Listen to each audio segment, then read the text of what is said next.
Hey, Whovians, tonight we are going to be wrapping up our four-part collection special of the Excellis trilogy. Well, I just said trilogy and then four-part special. That's a really great way to start off things. And I know Melanie's Melanie's clapping in the background. We're going to be wrapping up what originally was our three-part trilogy of the Excellis with the great and wonderful Anthony Head, who passed away just recently.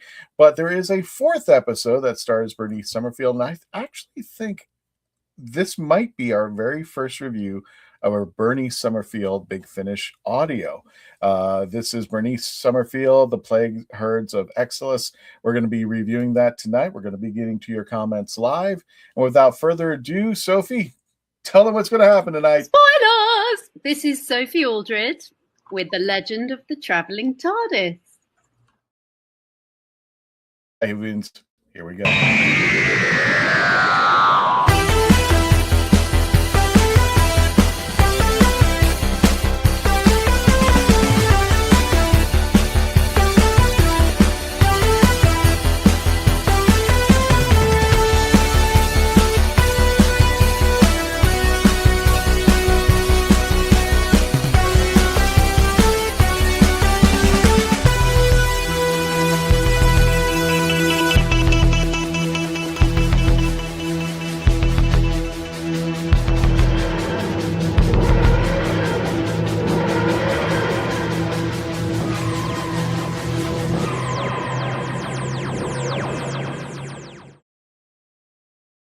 And welcome, fellow Whovians, to The Legend of the Traveling TARDIS. My name is Christian Basil, and for those of you just joining us, thank you, welcome.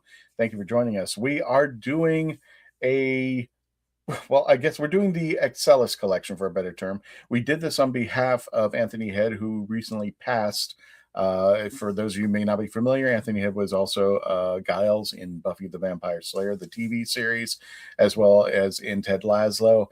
In the first three, the actual trilogy, Melanie, he was actually in them as playing three different roles of the same character, but we got a collection, so we are going to be reviewing the fourth part of the Excellis collection, which features Bernice Summerfield, better known as Lisa Bowerman, and one of our favorite Whovian people of all time, Katie Manning as Iris Wildtime. So we're going to be reviewing that tonight. We'll get to your live chats.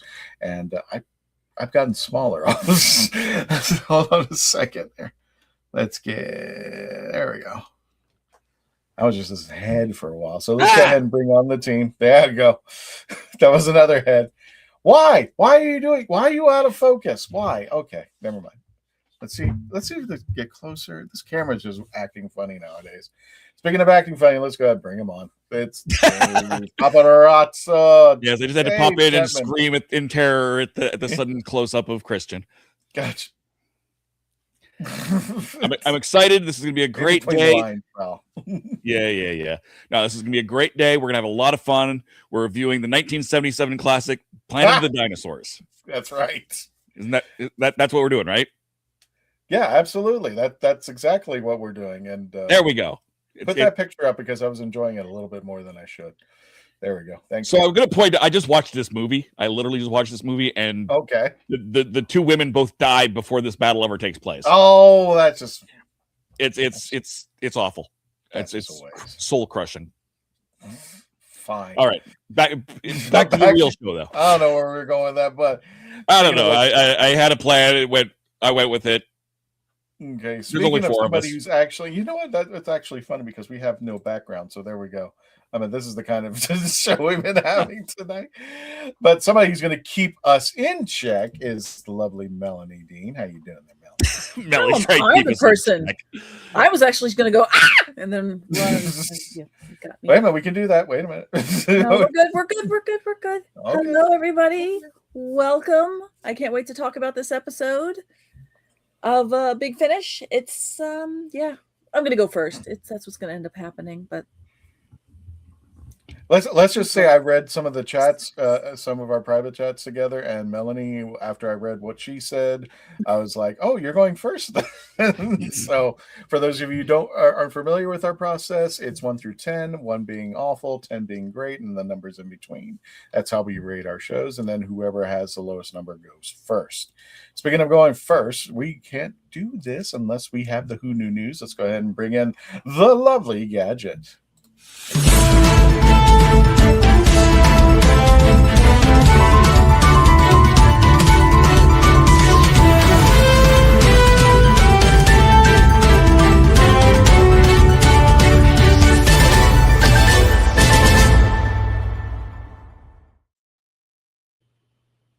Gadget, what's in the news today? Well, my sources allegedly say that news has been drying up because of I pronounced it right before, didn't I? Tentative, whatever it is, to get the bids and everything. What was it? Being placed in tenor or something like that? Tender. Right. Tender. Because BBC like chicken tender. Okay, that makes sense. There you go. Because too many people are too chicken to pick up the show. Basically, but BBC's got a foot in it. Supposedly, they're working on something right now. Allegedly, it could be AMC, because why would you buy almost the whole catalog and everything? And maybe one other if it does get announced and everything. But that's all alleged, people, on the path or the pyth or whatever it is you want to call it of Doctor Who right now, because people are getting too desperate. So they are good actors in there. So that you don't have to just watch Doctor Who to see these actors, right?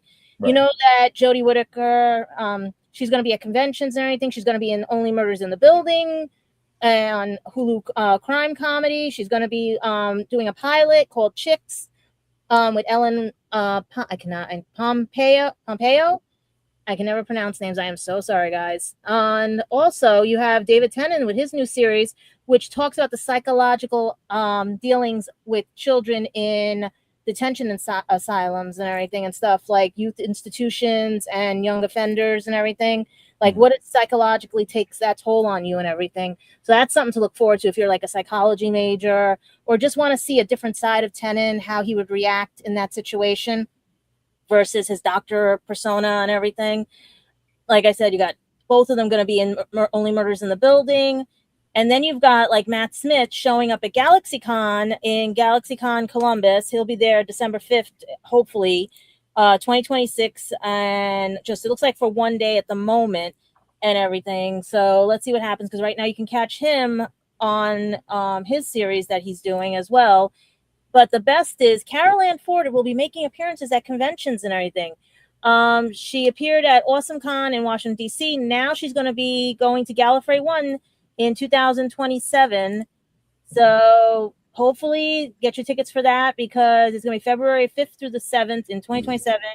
Carol Ann Ford will make an appearance. And also, if you're in the UK right now, Anthem Events is doing October 30th through the 1st, their version of the Pandorica question and answer team with Sylvester, Sophie Aldridge, Daphne Ashbrook, Wendy Patterbury, Fraser Hines, Peter Purves, and also Carol Ann Ford. So guys, you'll be able to see your Whovian family.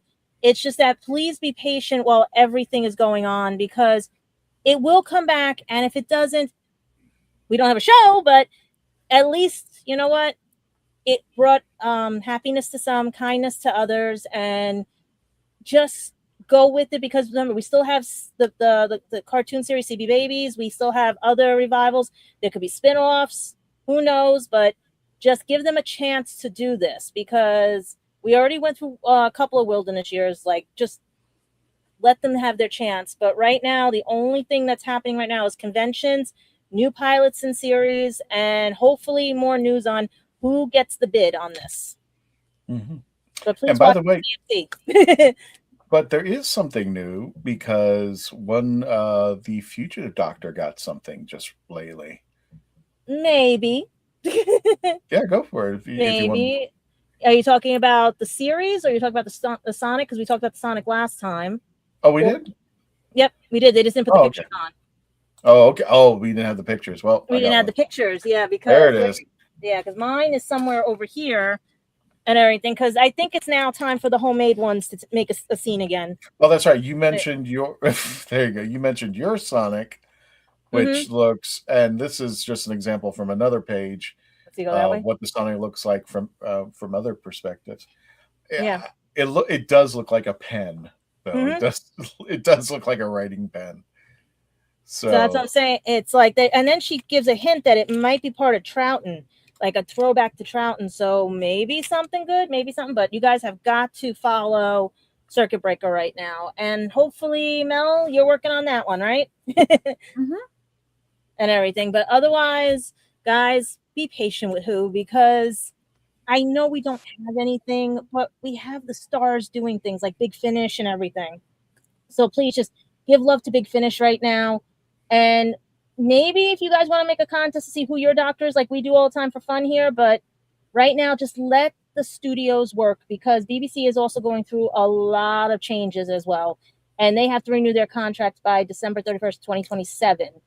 So we don't know what's happening with them yet. There is an article on their media blast if you guys want to read it and see what's happening in the world of BBC. But right now, let it just cool down and let everybody's heads clear. And just like Zach said, be kind and be patient and don't push any buttons. Speaking of pushing the buttons, included in our Who Knew News. Yeah, I was going to ask if anything's coming up. Yep. Yeah, we got the Traveling TARDIS YouTube poll. This is the only place that you can participate is on the YouTube channel in our post. And the first question is, are you watching Doctor Who on AMC Plus? And this was the answer. 16% said I am, 34% said I am not, and 50% are just not going for another stream. It's expensive. So that would be like, yeah, it is expensive. But it's kind of what I saw. If you saw the responses, especially on some people when we asked the same thing on our Facebook page, we were something similar to our Facebook page. They were like, they were defaulting to their hard copies. They were defaulting to their DVDs. I'm like, I'm glad I bought the DVD. I'm just like, I have this. So well, be careful with that right now, because there's a slogan going around that I don't know if we're allowed to say and everything because of physical media. If buying isn't owning, something isn't something. Well, I heard about that. And yeah. We're back to the 1970s and 80s when I got a guy. It's physical media. I mean, what can they do? I mean, it's not like who's in trouble now? I think it's PlayStation. Sony PlayStation. Yeah, and Crunchyroll and yeah. Oh, so they're all doing it. Gotcha. Anything Sony has touched allegedly has had a situation. Gotcha. That's why Pray Doctor does not end up in Sony's hands, allegedly. Oh, I'll take anybody's hands at this moment who can do a little bit of a better job. But our second poll question is, which spinoff would you watch? We broke it down to 4 questions on the spinoff, and here you go. And guys, jump in. So, Melanie, the question is, which spinoff would you want to watch? Would you want to watch a River Song solo series, a unit series? I can hear Candyman jumping up and down, all that one. A Torchwood revival series, or the Paternoster Gang. And I was paying attention to the poll. The Paternoster Gang were at 50% for about a week.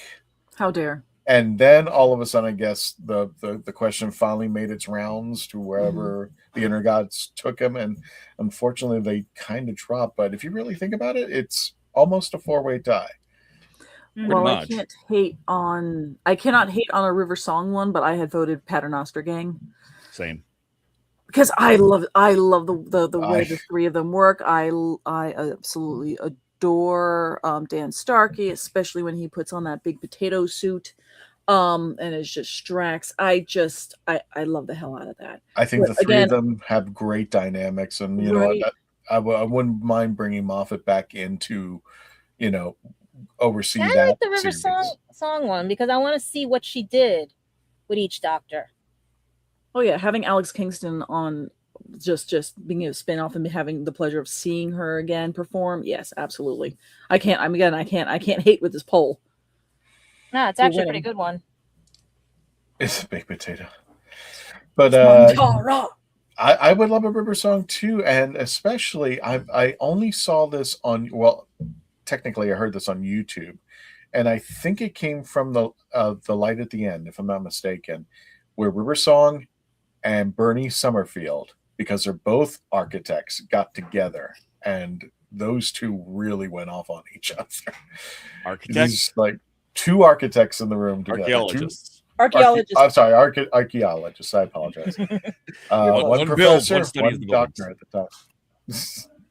You know how it is. Yeah. So, without further ado, Dave, what kind of show would you watch? I went for Paternoster Gang as well. Paternoster Gang. Honestly, I would watch any of them. Sure. I'd be least likely to watch the Torchwood revival, only because I have not actually watched Torchwood. We gotta do that for you, brother. We gotta. Yeah, I just haven't had the reason to dig into it. And so it just keeps falling farther down the list of things that I watch in front of it. Okay. I'm not intentionally not watching it or anything like that. Gadget, if we thought that they were going to do a Torchwood revival, do you think Captain Jack should be brought back, or do you think we should have an entirely new cast altogether?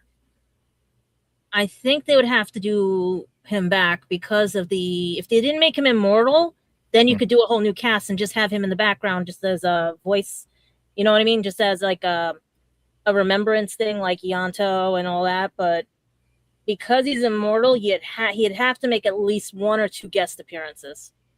Gotcha. So he would come in as something else. Starting the series, like he would passing the torch. Gotcha. So he would start the gang, but then he would No leave. pun intended. No. Yes, pun intended. So the last polling question: Fugitive Doctor has her own Sonic. What are your thoughts? I threw that one in the end. I didn't think anybody was going to go for it because it does look like it's.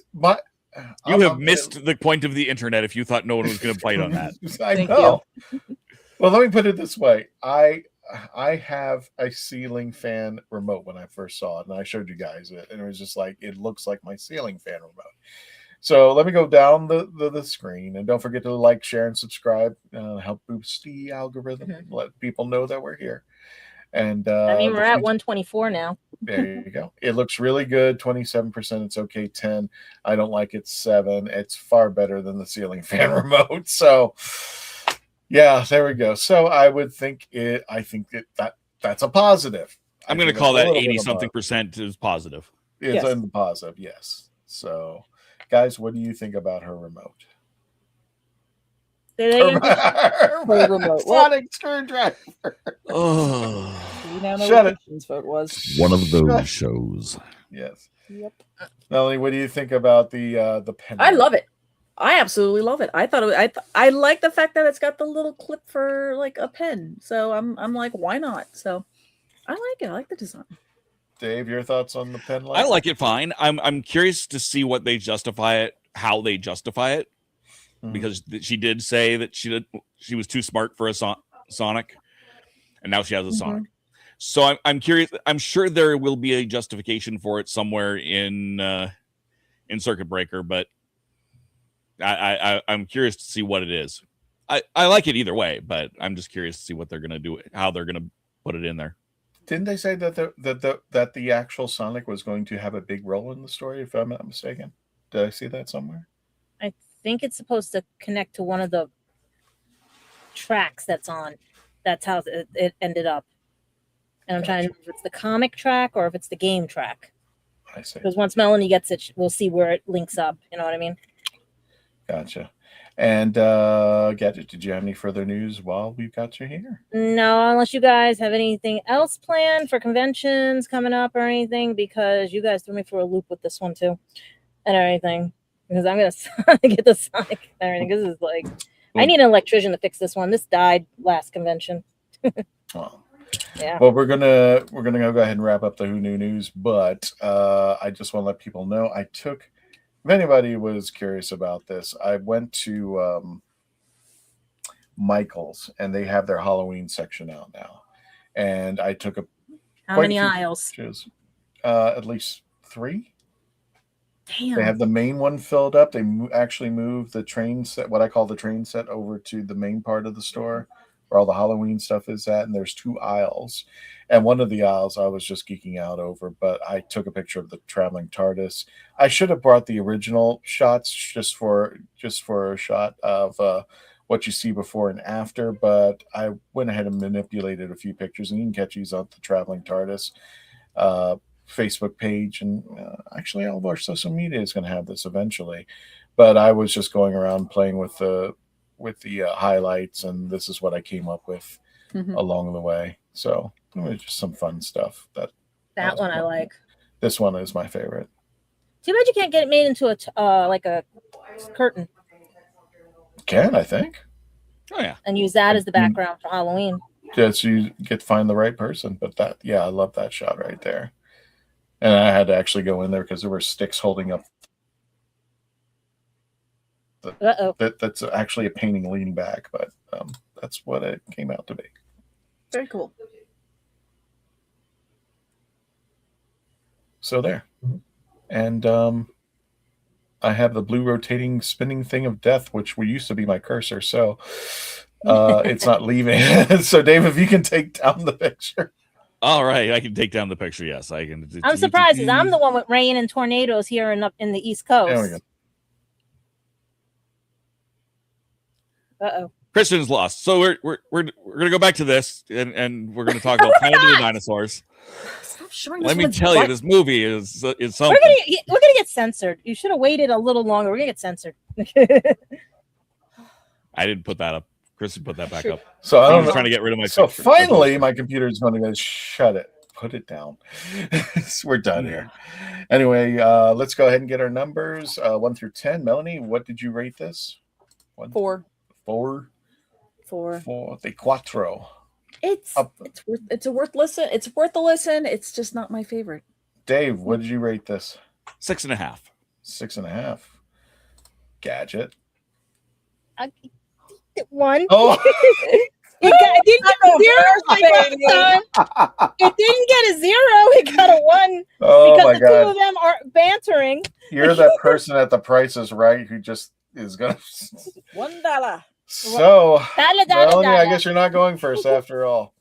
So as it stands, the lowest number is going to go first, but we will be right back. We're going to go for a commercial break because there's some things I got to fix up here. When we return, we're going to be reviewing the episode of the Quattro trilogy of the Excellis, the Plague Herds of Excellis, starting with Bernie Summerfield and Iris Wildtime. So we'll be right back. Stand by, folks. And we're going to commercial break. Enjoy. I didn't listen to that voicemail. I'll tear open that letter you sent. Don't you tell your friends I want you back.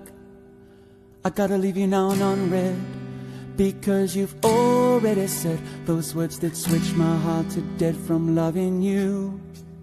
So you'll stay ghosted and I'll stay focused on sewing clothes. The spell stays unspoken, a dark silhouette of a marked man, and I'm broken. Right down, I didn't listen to that voicemail, a TikTok, that story you sent. Don't you reel me in to get me back. I'm gonna leave you now. So what's your favorite Western? Is it this one, or maybe one of these?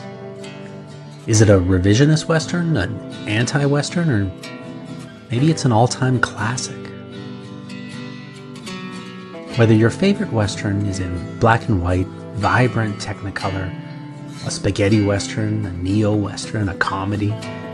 Or maybe it's only really western in spirit? Whatever it is, this is the podcast dedicated to determining the top 100 westerns of all time.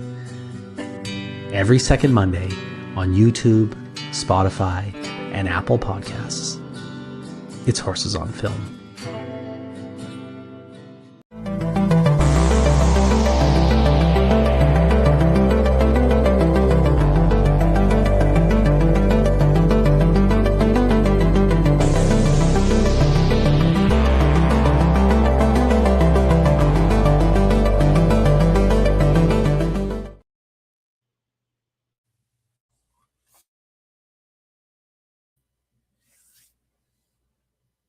Are you tired of toxic fandoms? Do you wish we could go back to being happy? So do we. We created the Happiness Patrol to get away from all of the toxicity in fandoms, in life, and so we decided we wanted to do a show about something that makes us happy. And in our second season, that's movies that make us happy. So join myself, Cameron, Scott, Jessica, and Melanie on Happiness Patrol at youtube.com/@happinesspatrolshow. I'm author Mark Muncy. And I'm author Erica Lance. And this is Eerie Travels.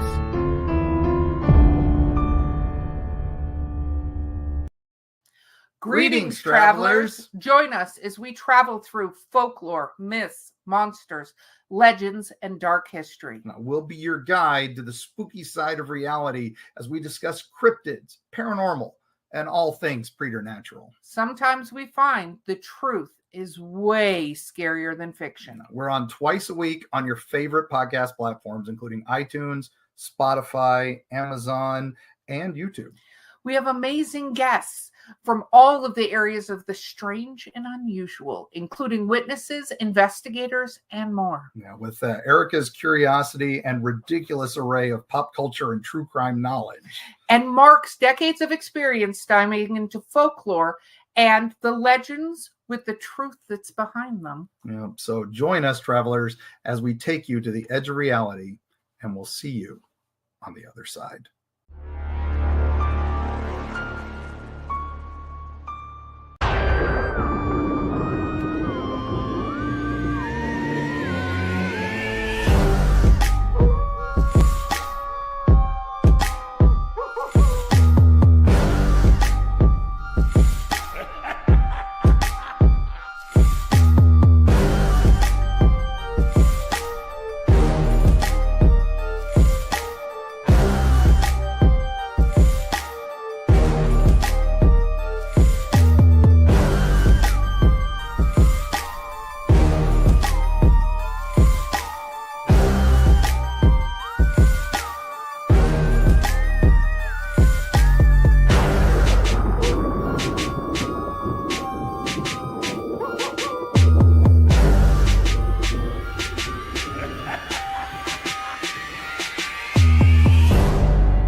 This is Sophie Aldred with The Legend of the Travelling Tardis. And this is Melanie. This is what we're going to be opening up and sampling. This is the hazelnut, the nut house. Yes. This is actually my new favorite now. This is my new favorite. Yes. Until next week, and I'm sure something is going to change on that one. So but yeah, this is the last one that we have. But don't fret. When we go to our conventions in August and September, we will have a plethora more that you can get, and it's only available at our the conventions I'll be going at. But you can also get them online. But if you want to help support the Traveling TARDIS, get them at the conventions, Epic Verse and Ancient City Con, which we'll be talking about a little bit later. So that's going to be all it for now. So for those of you, welcome back to The Legend of the Traveling TARDIS. My name is Christian. I've got Melanie, Dave, Gadget, and we've got this going on out here. For those of you who might be new to the series, we are going to be reviewing the 4th episode of the series known as the Excellis Collection. And this wraps up the Excellis stories. The ones that we've had are Excellis Dawns with the 5th Doctor, Excellis Rises with the 6th Doctor, and Excellis Decays with the 7th Doctor, which was very ouchy as far as the feels are concerned out there. And Rose says, right, folks, iPad not working right until next time. Okay, well, we hope it gets better there, Rose. Thank you for joining us tonight there. We'll see you next time. And of course, you can always watch this whenever, because it is streaming whenever you want to. So tonight we're going to be reviewing the Bernie Summerfield episode, The Plague Herds of Excellis, starring Lisa Bowerman and Miss Iris Wildtime, better known as Katie Manning. You know her as Jo Grant. So in order of how we do this, we go always, those of you just joining us the first time here, we always go with the lowest number last and the highest number first. And for once, Melanie is going to take the side. Gadget, you rated it 1. You have to tell us one thing you liked, and I don't know if you're going to be able to, and one thing you didn't like. The arguing. The arguing, because it was funny as anything, the banter. I'm used to those like Abbott and Costello type bantering and stuff, and and like, oh, come out of left field and all this other stuff. Who's on first? What's on second? That's what I felt like I was watching. Gotcha. It was a comedy of errors. It just, I'm waiting for the doctor. I'm waiting for this. I'm waiting for that. I thought with the ending of this, it would bring full circle to the first one to make sense of the debauchery that I had to listen to, because like I said, it did not make sense. It was doing good and everything. I'm like, oh, easy figure. So let's see how they got to that point. Mm-hmm. They missed the whole mark, and I think the bus just kept sailing. I think Miss Frizzle just frizzled out.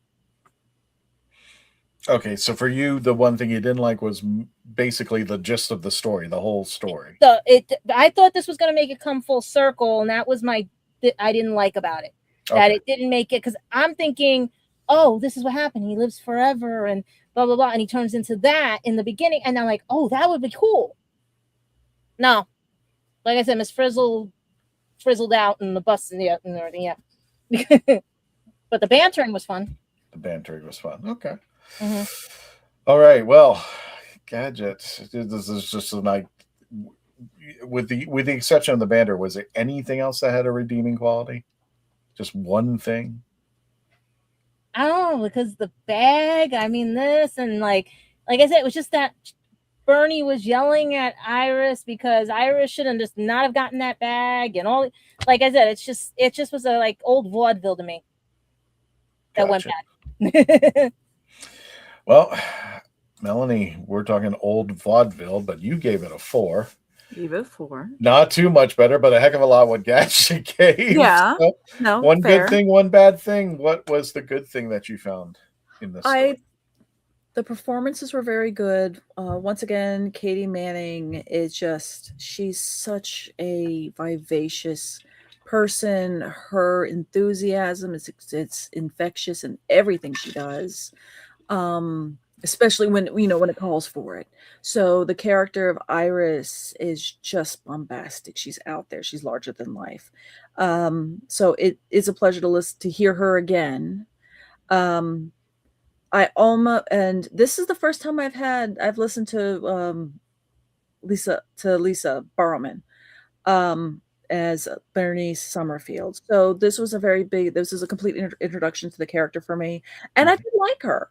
I liked her at the beginning, her kind of talking to the computer. I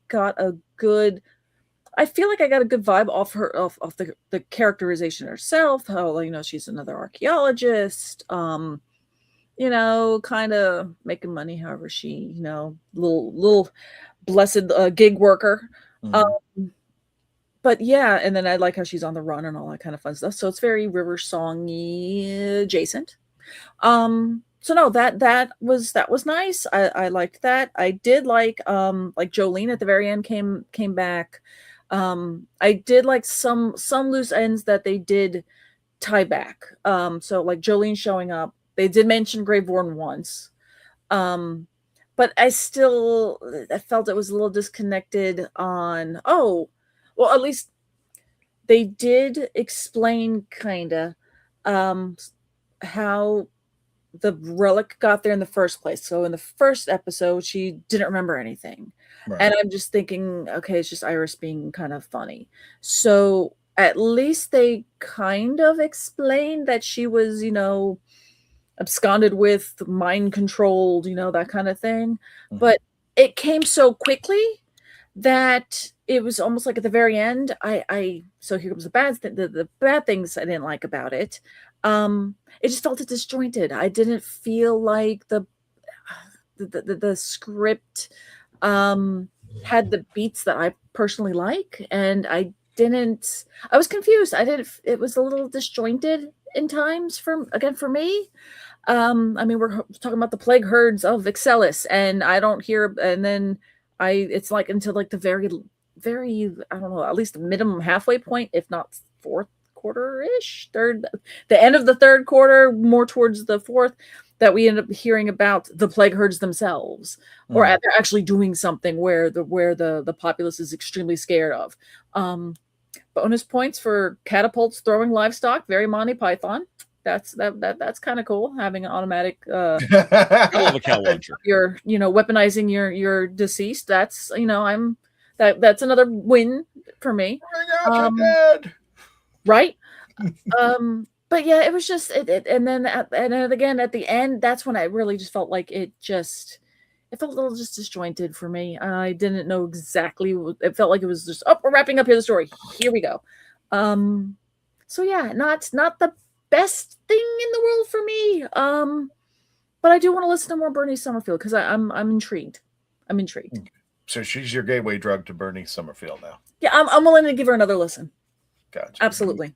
Because Bernice actually gets the title. If Paul McGann gets the title of the longest running doctor in Big Finish, Bernice Summerfield gets the longest running title of her own series and being the companion of the doctor. Okay. So we got a lot of Bernice to cover. If you like her, then definitely you're going to be liking her series when we start going into it. My introduction to Bernice Summerfield was the all-consuming fire, which is actually the Seventh Doctor, Bernice Summerfield, Sherlock Holmes, played by Nick Briggs, and Dr. Watson. And there's this little flirtation going on, spoilers, between Dr. Watson and Bernice Summerfield, which is actually fun to listen to. I do highly recommend that story. It's Seventh Doctor and Sherlock Holmes. How can you go wrong out there? Right. So hooked me. There you go.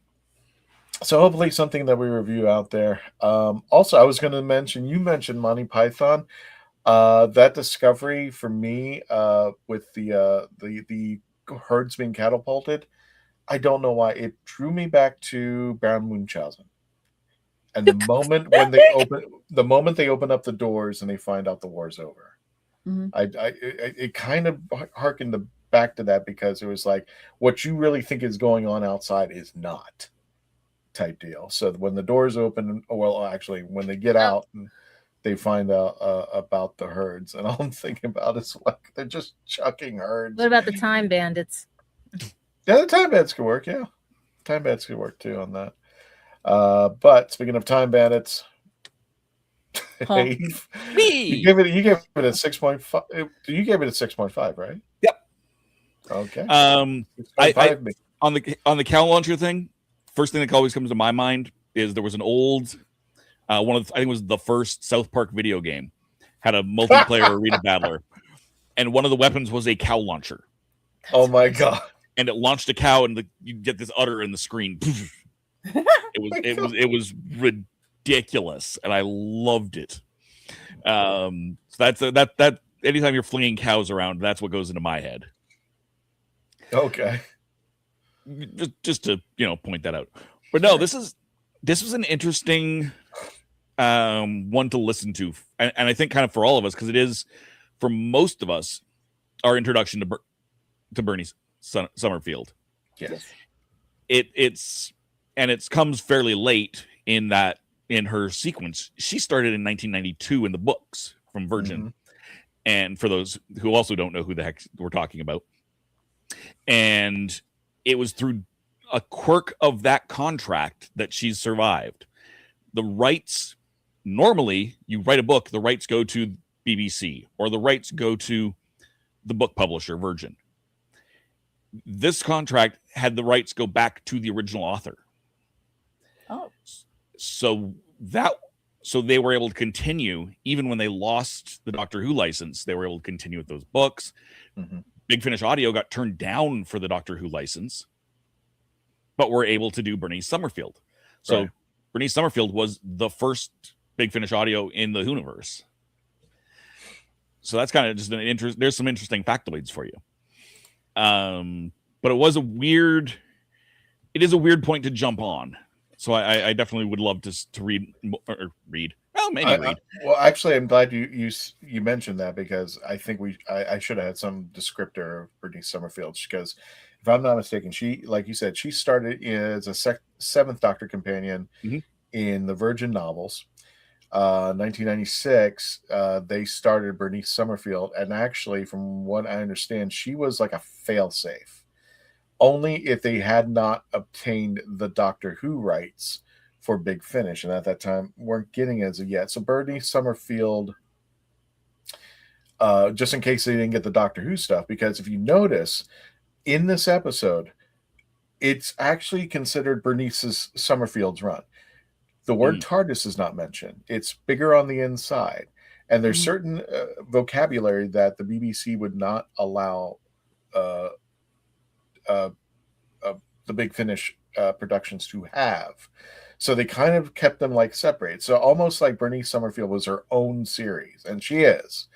But when they started finally, once I think it was 1997, once they finally got the rights finally back from Doctor Who, now you're seeing her with the Seventh Doctor, the Fifth Doctor, and now she's coming in. Now we can bring in the word TARDIS. Now that's coming in. I was reading that somewhere about that, because I was trying to figure out, this is also Iris Wildtime's technically her second story technically, when you're talking about the series, the Alexis collection. Yeah, this is technically Iris Wildtime's first story as well in Big Finish Audio, which really makes it even more confusing. But I just want people to know Bernice Summerfield is an archaeologist, the first one before River Song, and I strongly recommend, if you can find it on YouTube, find Bernice Summerfield and River Song having just a little tit for tat, because they're both archaeologists in their own right, and they're both time traveling archaeologists. And I would say that River Song would not exist unless Bernice Summerfield kind of paved the way for her a little bit there. Arguably, also, thanks to a book called The Dying Days, probably the first companion to make out with the Doctor. But they leave that interpretation open in The Dying Days, where basically Bernice is like, I think she jumped on the Doctor or started unbuttoning his shirt, and then it goes to blackout. So they hinted that something had happened between the two of them. Oh my. But yes. Oh my. That is just the case. That I just want people to know a little bit more about Bernice Summerfield, who may not be that. We may delve into it when we review her more. But Dave, continue. I'm sorry. I appreciate you bringing that up so that we could elaborate on her character. And I am excited to delve into more of her, because she's an interesting character, and that is one of the things I like about it. Is even though I came into this blind as far as that character is concerned, they were still able to catch me up. You got that she's an archaeologist. She's got a history. You find out she's got a kid. That is less relevant, but it's character development. There's actual, you learn who this character is, and I think they did that in part because they had this trilogy that they'd already done, and this is being tacked on. So they're hoping to bring in more people from that trilogy, listener-wise, into this Bernice Summerfield story and get sales of the Bernice Summerfield line. But I really did like that character exploration, I guess.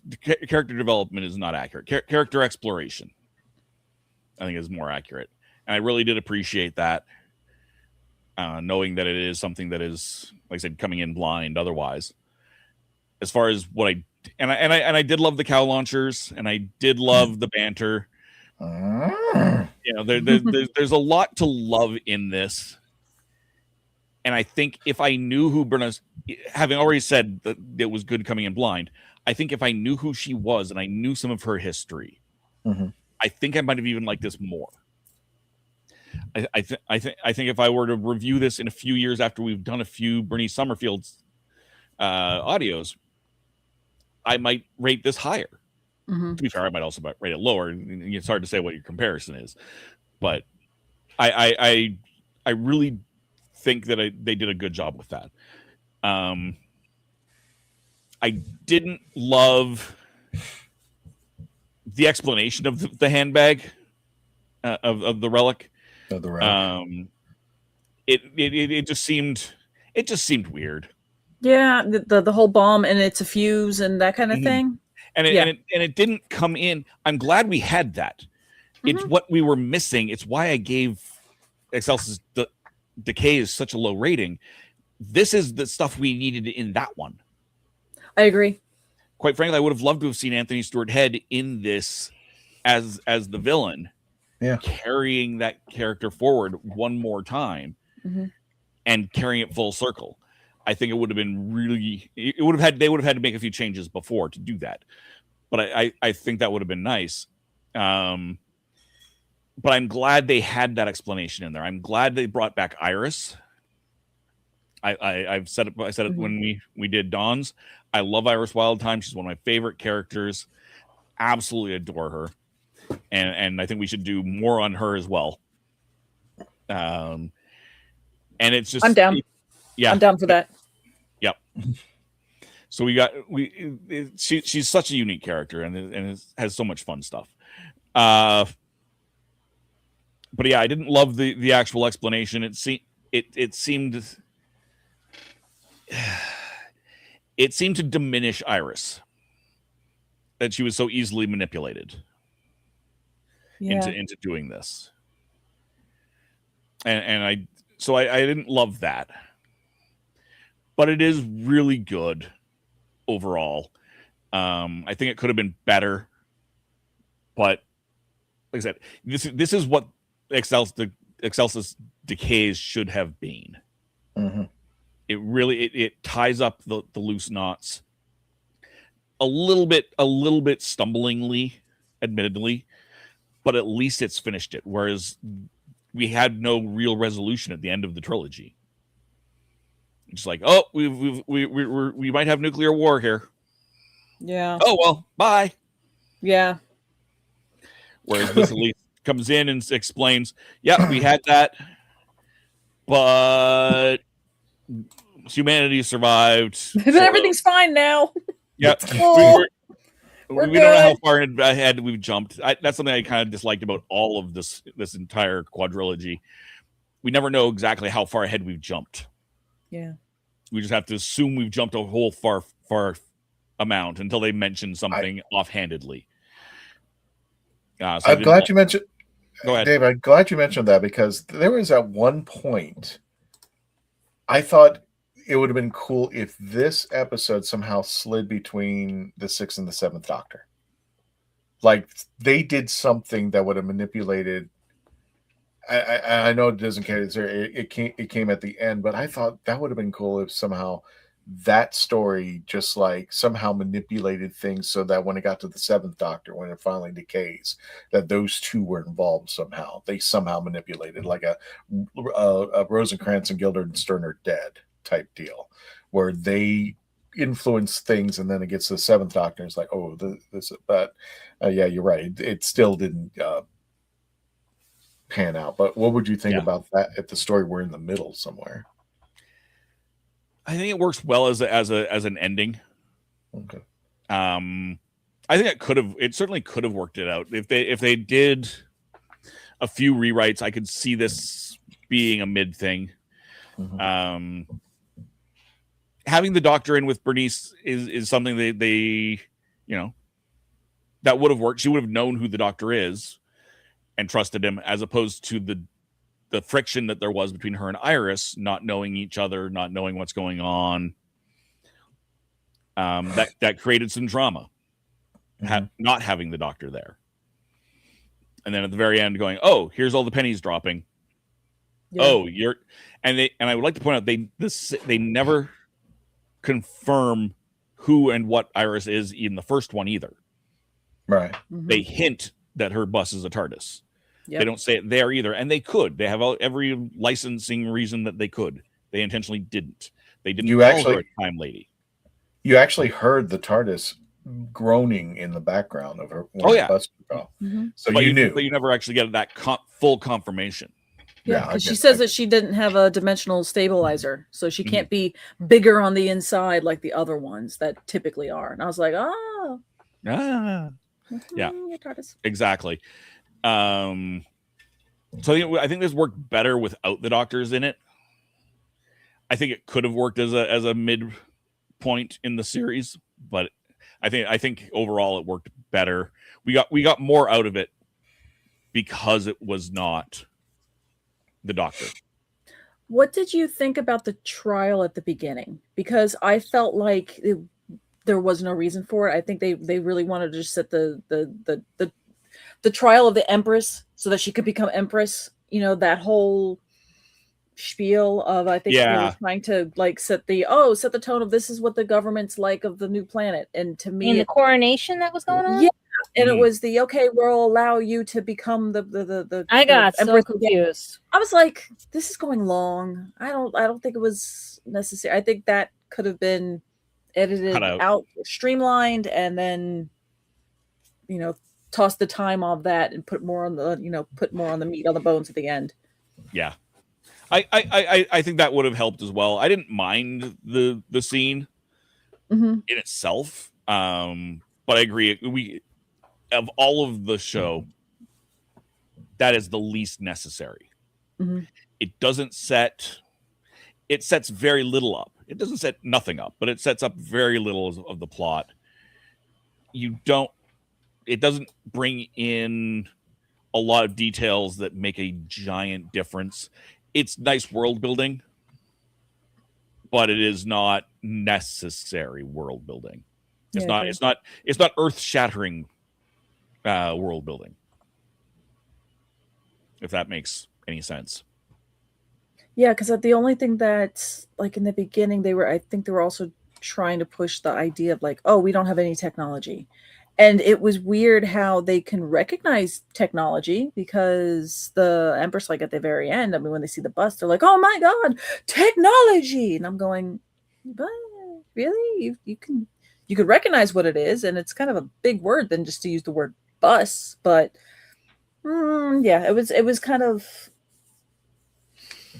for lack of a better term, I just feel like it was just a little haphazard. It was like, that's okay, right. So anyway, I think it was when you come to that, I think it was the acknowledgement that society had gone back, that they weren't moving forward, and that after decay, the society had gone back to fire, had gone backwards, especially now that they were having the war with the barbarians, that this war was exhausting all of their resources and, exhausting people, and now all of a sudden exhausting their livestock. But that's what I took when I heard it's just like, oh, technology. It's kind of like living in a world like we are today, and then all of a sudden being moved right into going camping outside, going into Outlander, going into Outlander, and everything's lost because of the wars, because of resources just being plundered. I'm sure for wars, for food, for famine, all that. That's what I got from that their society went backwards. But it's almost like they came in, crashed on a planet full of dinosaurs. Yes, and had to segue. The madam is not going to like that. I had to. I'm sorry, I had to take that joke. But no, seriously though, that was good though. It was very, very much that they knew that they had lost the technology. It's not that they no longer recognized technologies; they knew they had no longer had access to this technology. Yeah. Would that be a good thing? Because after you see what the world is like now with technology, but do we really want to go back to medieval I'd times? sit there with the where it popcorn works? and the crochet hook while everybody's trying to figure out what to do. I'll be literally sitting there because the way we're going right now, we might end up back to the dinosaur era. We're going back to physical media. I'm gonna fling some cows. Give me a catapult. Bring back the trebuchet. Bring back the trebuchet. Siege war weapons, people. Well, siege weapons. What if we you need. dressed like a cow, Chick-fil-A was giving out free food. Oh my god! Someone actually brought a cow. Yes.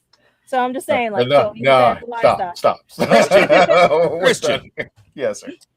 What's your rating?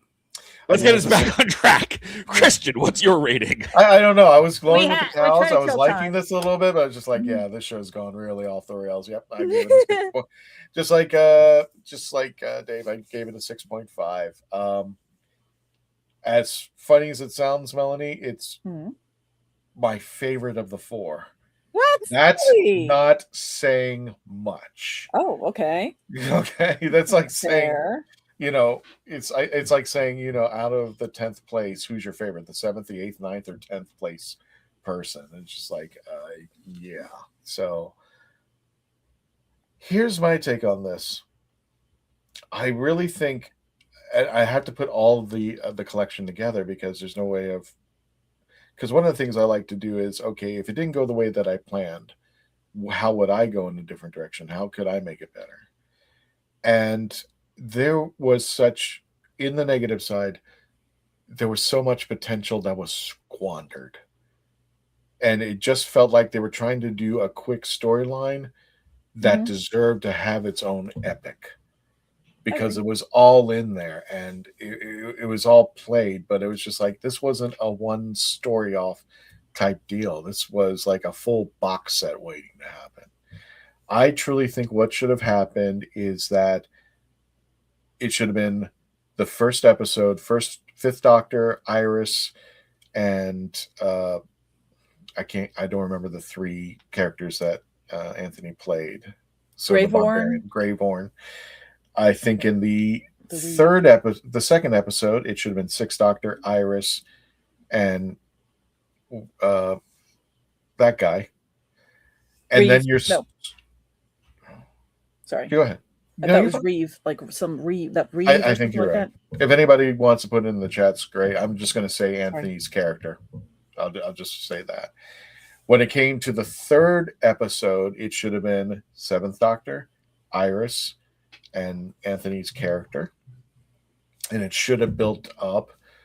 And I think then there's the fourth part where it should have been all three doctors, Iris, Anthony's whatever character that Anthony is morphed into. What was the girl's name? God, I'm just losing. Bernice Summerfield. No, not Bernice. Jolene. No. Yeah. The Mother Superior. The mother, not the Mother Superior, the other girl. Shoot. Jolene was at the end to this one. Jolene, yes, Jolene, Okay. And I think it would have been cool if the episode started with Bernice accidentally tripping into Excellis.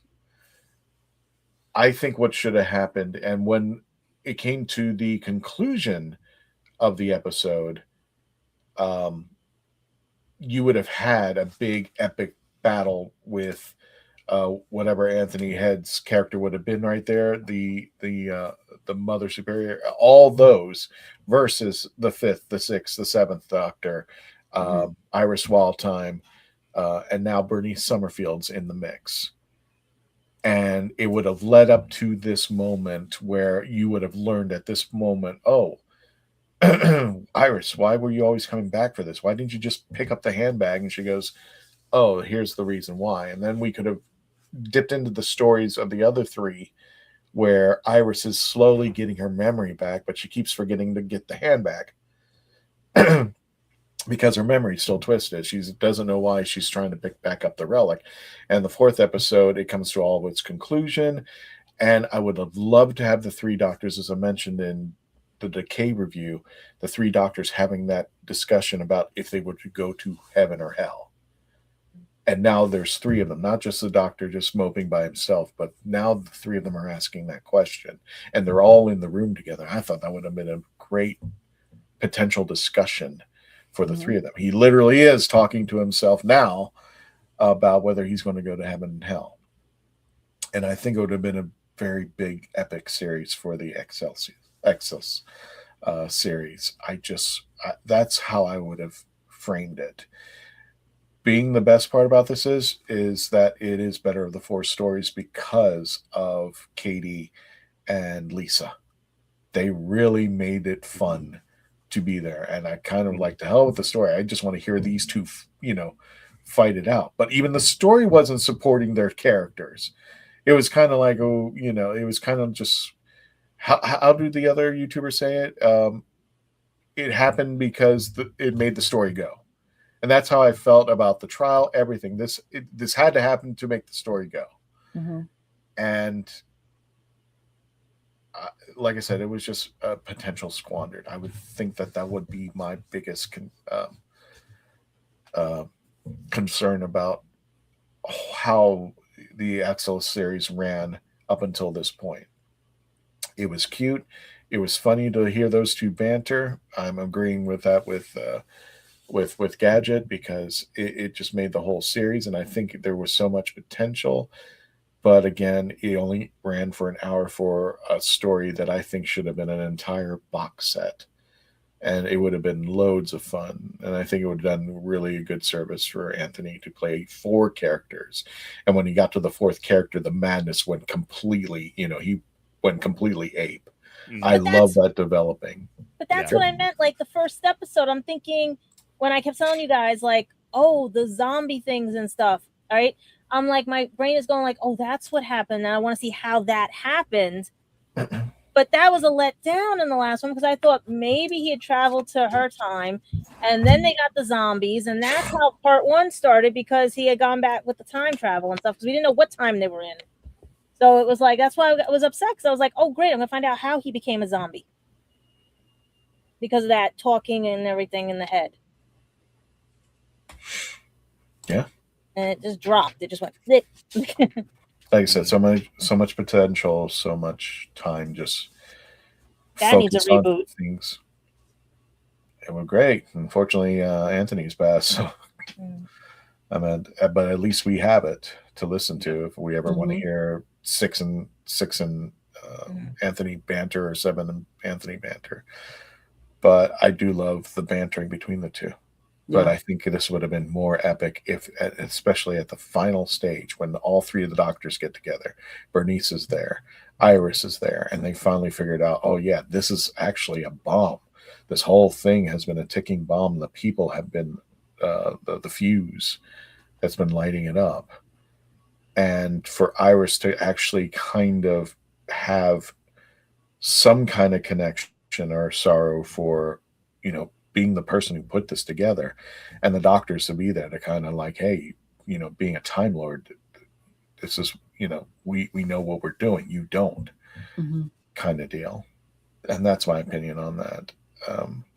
Do I recommend this for anybody? I think just be prepared to listen to it once and you'll probably be done with it. This is not a series that you would probably listen to again, except if you want to hear Anthony Head. But I think the whole story was done unjustly. But yeah, I would recommend hearing it once, but I wouldn't go with high expectations. I hate saying that about a Big Finish anything.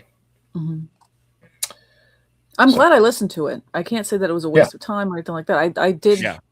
There was enjoyment in there, and I am glad that I did listen to the performances and everything. Is it going to be my highest ranking? You've got to must listen to this. I'm going to fawn over it.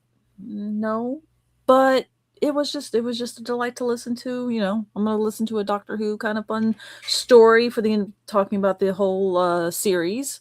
And yeah, there's some good notes. There's some notes, but it was a pleasure to listen to on the whole. And here's the funny part, Gadget. I was actually able to listen to it on the app for whatever reason. You actually got the app to work because people were complaining. I wouldn't say I got the app to work. What happened is that because I locked it in on the collection already, and it was already preset to go, all I did was push the button, and for some reason it managed to play it, but I couldn't rewind it. Oh, okay. If I wanted that to was go back another and complaint. So I was kind of like stuck. I was just like, I'm just going to listen to it straight through. Hopefully I don't, I was able to pause it, but I couldn't rewind it. I'm like, okay, I did not understand and trust me, I wanted to rewind that thing like 3 times and I wasn't unable to. So I was just like, oh, okay, I'll just run the gauntlet and hope for the best. So I listened through the app and I had no problems. Yeah. So the worst problem I had was it wouldn't, the sleep mode didn't work. So I'd say stop at the end of this and it wouldn't stop. Oh well. Oh, horror of horrors! It continued on, and I have to manually stop it. I'm not defending. I don't want to defend things in this nature, but you know what, people. All I'm going to say is I'm going to give Big Finish a chance, get their act together. I don't know why. I just wish they would come out and announce, either a deadline or how far they've gotten with the app, because I love listening to the app. I love listening into the car sometimes. When I'm driving a long distance going somewhere. But I've seen a lot of shade being thrown a Big Finish way. I understand it. I'm not saying I condone it. I'm just saying I totally understand why it's there. And I think in Big Finish's defense, if they would just come out and just say, hey, we're working on that. We're hoping to have this resolved by whenever, or this is the steps that we've gotten to, and this is, the next level. I wish they would just say something, as opposed to, we know there's a problem. I'm like, okay, let us know what you're doing, and at least we know you're doing something about it. So, right, that's my opinion on that. Okay. That's interesting. No, I know, because I honestly I have personally not encountered any issues. So, and maybe, and more power to you if that's the case. Totally more power if it's working for you. Mm-hmm. I mean, when I went to the app, there were no pictures. You have the covers of all the episodes. There were no covers. When I went to when I went to go to the episode, I couldn't find it, but it was already preset to play on my app because it was the next story to play. So luckily, all I had to do is hit the push play, and that was it. Yeah. But yeah, I love when I'm working. Sometimes we need more power. Why is my Christian, I just sent you something because I didn't know if I was gonna say it tonight or anything, but I know there's a lot of I know I've been out of character right now because of something, because my friend had just passed away that was in the con circuit. He had posed with the Legend of Traveling Tardis all the time and always rated our show. I just sent you 2 of the pictures. He was he also knew the 501 and everything. So Dave, can you upload those 2 pictures? I'm sorry. Yeah, I can try and do that. Yeah. If you can try. I just didn't know if any of our fans were watching or anything and stuff who might have known him from the conventions and everything. While we're getting those pictures up. Oh, I'm sorry. Yeah. Go ahead. I just want you to just to see them if you guys do want to post it or not or anything. But that's why I'm a little out of it right now. I'm just watching because everybody's been posting today and stuff. No, that's fair. Yeah. And I wanted to apologize to the fans because that's why I was out of it too. No, that's okay. Well, I was going to say, anybody else have anything that they want to add before we wrap up? Yeah. While we're getting the pictures up out there, and I'm sorry for the loss of your friend there, Gadget. I can't because she sent them directly to you, Christian. Oh, can you send them to the main? I can't see them at all. The main chat. Let me see if I can send them to TARDIS. I'm sorry, guys. No, that's okay. No. Well, while those pictures are pulling up, let's go ahead. Do they have anything? Well, let me tell you about this movie I saw. No, shut up. I'm just looking at Leela's loincloth. That's about it.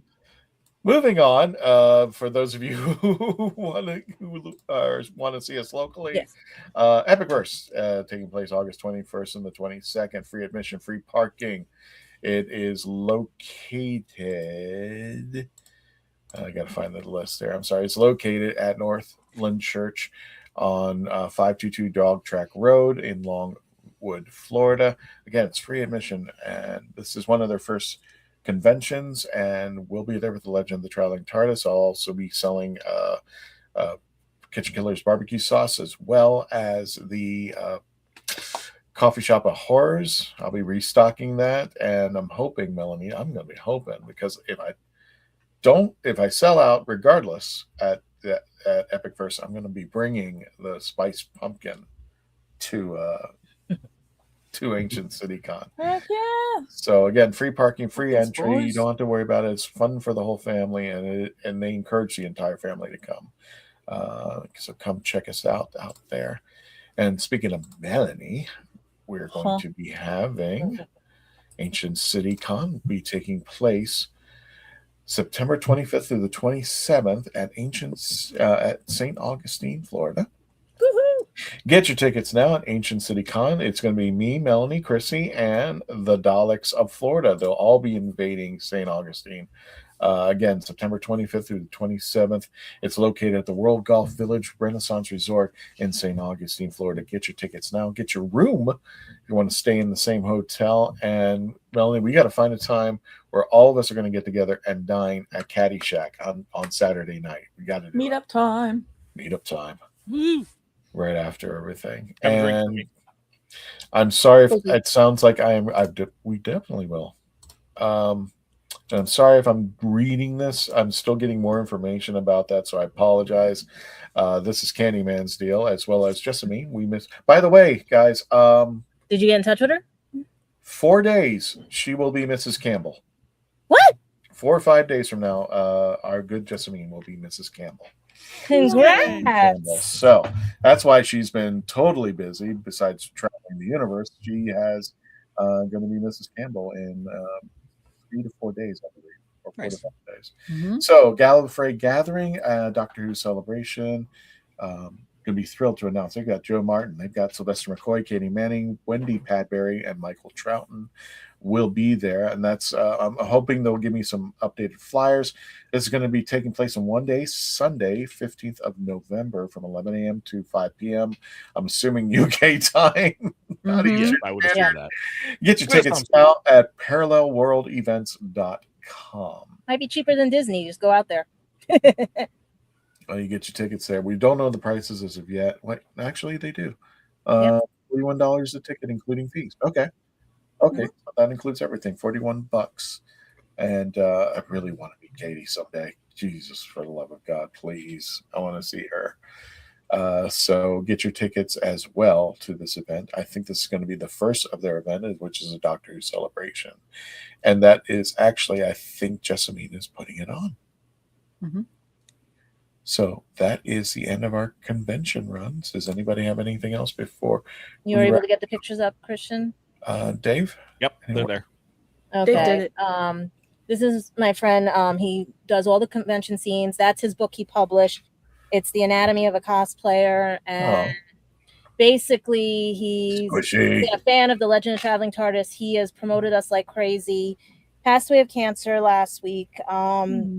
And all the fans he's touched over with the conventions and stuff. Like everyone knows him, 501. Everyone, he's helped everybody out, and great person. And to his wife Jackie and everybody, like everyone's just like writing and stuff. So that's why I've been trying to hold back this, because I met him at it was called Another Freaking Con with the real life Peter Griffin, and we got to talking. And he's an old Bronx boy who moved out to Jersey. And he's been entertaining. He loves DC Marvel. He loves Doctor Who. And he loved all of us. So he always kept telling everybody, just watch, learn, and just be yourself. Always be kind. And I'm sorry, what was his name again? James P. Hannon. And that's his book, like, and everything. Because that was the first picture I took of him with his wife, Jackie, for us at the Legend of Traveling TARDIS. And he loved it. He said he loved the bit. He loved everything. And his Flash was his favorite. And the two of them, inseparable. They've been sweethearts from day one and everything. So I know a lot of the fans know him and who watch TARDIS and who are in the 501. So they all know who he is and stuff. And I just want to give him a nice tribute, because between him and Simon, as you just put Simon up and everything, those two like had the same personality, like big teddy bears and stuff, Well, James, rest in peace wherever you're at, and to of course, the friends and family of James, all of our love, hope, and prayers for for you guys, and we're here at the Legend of the Traveling TARDIS. Thank you, James, for all your support. Thanks for your geekdom, and awesome cosplay as the Flash too. So lovely, and it looks like you made a friend out of Gadget. So I wanted him to come on the show one day to talk about his book, but never got anything. You always have to catch those moments when you can. Live life and get to know people as much as you can, because you never know, when angels have to go home. Yeah, exactly. Speaking of angels, we've got ours over here. Yep, Simon. So before we go, we're going to be saying goodnight, Simon, as a tribute to our good friend who passed last year. What we'll be doing next week, I have no clue. So, I think we may be returning to. Because I have those pictures if we are going to the next episode. I think we will be returning to reviewing the TV series. So I forgot what episode I have no idea what episode we're on. Yeah, we'll keep an eye on it. Whatever episode we were on, we'll go to the next one. Keep an eye on the social media, our Facebook, YouTube channel, Twitch, X, gotta remember them all, Instagram. Wherever you see us, check us out. We will have that information, and of course we're going to have our shorts, and as we get closer to Halloween and the holidays, we'll be flipping things over for our Halloween and Christmas holiday special. So we're going to be getting into that as well. We may have a special guest around Halloween as well to interview.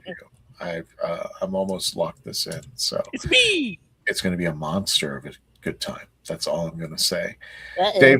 Dave, where can people find you? You can find me all over the internet. You can find me on every other Monday on Horses on Film, youtube.com/@horsesonfilm. You can find me on Happiness Patrol first Thursday of every month at Happiness Patrol Show. And in between all that, I've got my regular channel, youtube.com/theRatHole, DOTCA. That's theRatHole.ca, but YouTube does not like URLs in their URLs. And Melanie, where can people find you? You can find me at on Instagram at Pieces of Melee. If I'm pointing to it correctly, I'm not sure if my thing's meant mirroring or not. Am I? You are. Yay! Yeah, that way. You got it. Appreciate it. So yeah, teeny tiny little thing over here.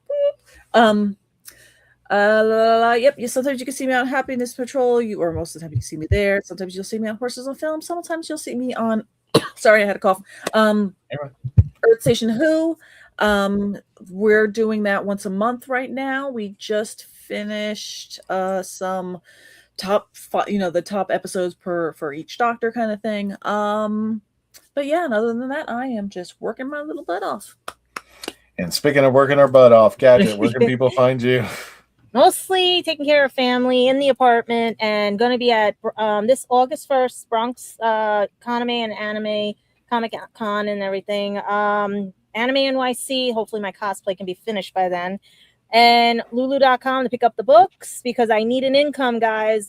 They just proved that there are ghost jobs out there, not real jobs. So this is a real job. So please, guys, I need the money so I can actually get to New York Comic Con, because I may or may not have a ticket per se, as they are limiting press for everything and making sure you have credentials, even photo credentials. So everything is getting really tight in the industry. So guys, need the money. The $100 at Anime NYC for a photo pass. Well, it's not only just need the money, but these are good books, so you're actually getting something out of it. So yeah, I mean, you got one for autism and dyslexia. You got one to figure out what the hell happened in the UK before the pandemic, because that was in 2006. Believe it or not, that was in 2016 when I went. So imagine life before, when we actually had the Doctor Who exhibit. All right. Without further ado, don't forget, before you leave today, don't forget we're going to be saying goodnight to Simon. There we go. The other way. This way. This way. We have them this way. You're mirrored. I'm mirrored. Yeah. I'm mirrored? Yeah. You're the correct. That's the correct way. So that is the correct way. Okay. Yep. Correct way now. Nope. Yep. Well, that sucks. Anyway. We'll fix it. We'll fix that. Good night to Simon. And without further ado, until the next adventure, Tony, take us out. Thank you all for joining us. Don't forget to like, share, and subscribe on the way out. Good night, Simon.